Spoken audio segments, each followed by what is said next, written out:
Steve Rogers is heading on a globe-trotting quest to try and rescue the other Agents of Change, but is he faster than death itself? Well, let's hop to the pages of Captain America issue number 9 and find out together, shall we? So then, as we join this book, we're in media res. Captain America is bombing through the Chilean desert on his motorcycle when he ends up coming upon a penguin. To which, even when you are the Star-Spangled Man and you've lived such an interesting superhero life, even you have to admit it's pretty damn strange to meet a penguin in what is the driest, most arid desert on Earth. But because Steve is Steve, he just kind of rolls with the whole thing. Honestly, this setup reminds me very much of that classic Bugs Bunny cartoon where he has to take a baby penguin back to the North Pole. But how exactly did we get here? Well, for that, we flash back 3 days to New York City, where Steve is once again the guest of the Front Door, that otherworldly, magical, dreamlike cabaret that houses and protects some of the most wonderful, most strange, most out there people from throughout the multiverse. Cap strikes up a conversation with Raoul, the local spike thrower. We had actually seen his show in the first issue. Steve notes that he has a strange tattoo on his arm.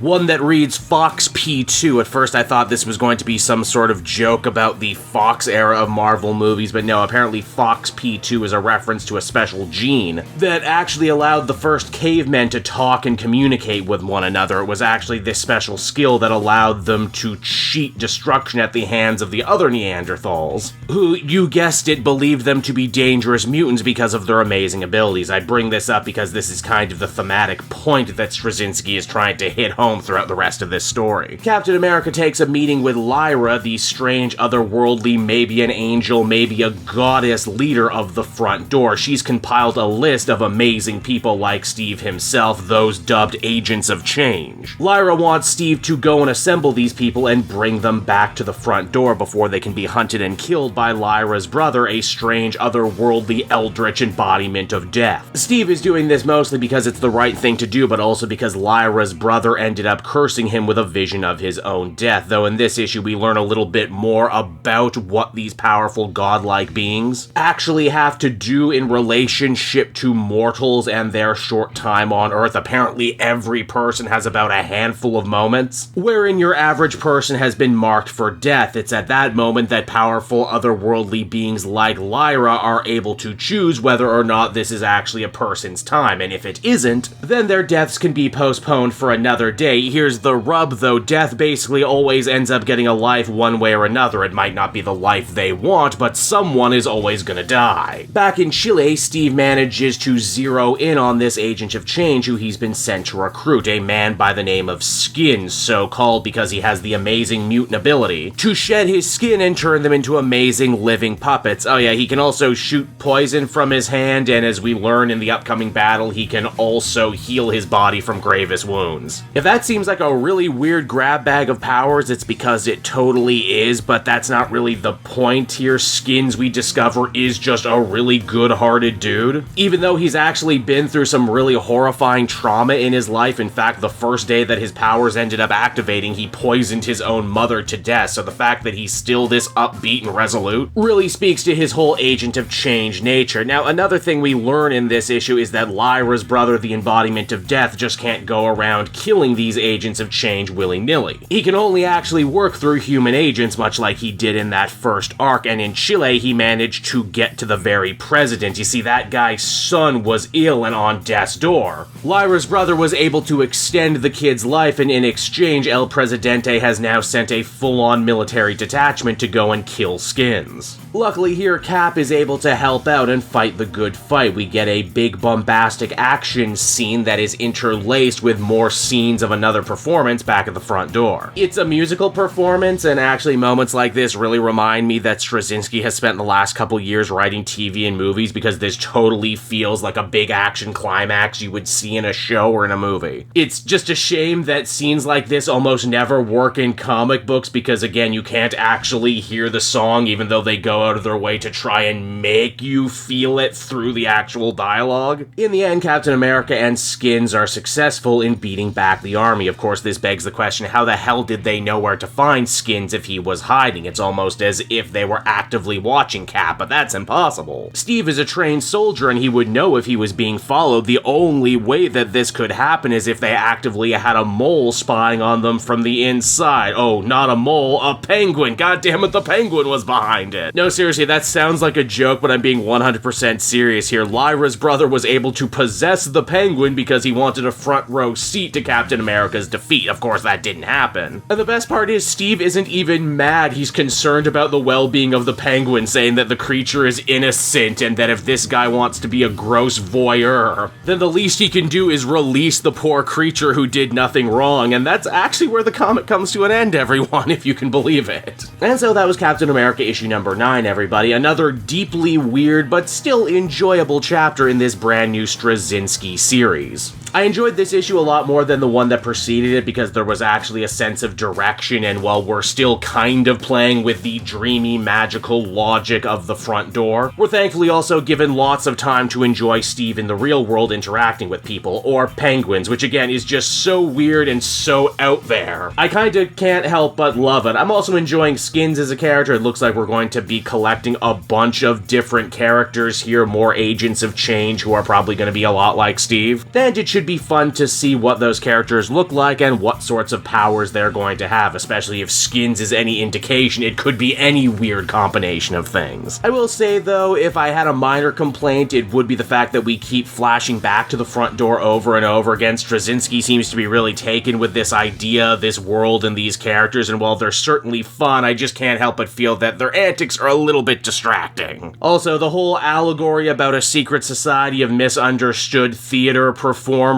and everything is about as subtle as a jackhammer, which normally I'm fine with. This is comic books and sometimes you absolutely need to yell stuff to the cheap seats, but I think it's also kind of weird too that the front door people aren't just multiversal survivors, but they're also mutants on top of that. Maybe I'm being a little too critical here, but it just feels like, geez man, pick your metaphor and run with it. Overall though, I would give this one a 7 out of 10. Pretty enjoyable. I'll definitely check out the next one.